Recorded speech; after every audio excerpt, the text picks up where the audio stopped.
மாரிமக மாயம்மா மனக்குறைய தீர்க்கும் அம்மா இருவெள்ளி விரதஞ்சொல்லி எடுத்து வாரோம் முழப்பாரி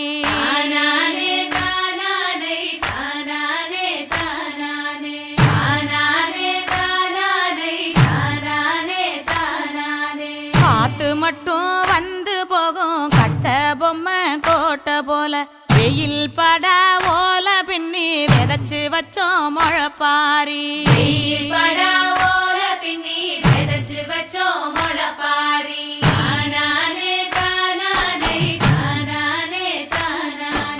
நடுவினிலே பொத்தி வச்ச நல்ல நல்ல ஓட்டிலெல்லாம் வித விதமா பயிர் விதைச்சு வெக்காளிக்கு போடுங்கம்மா.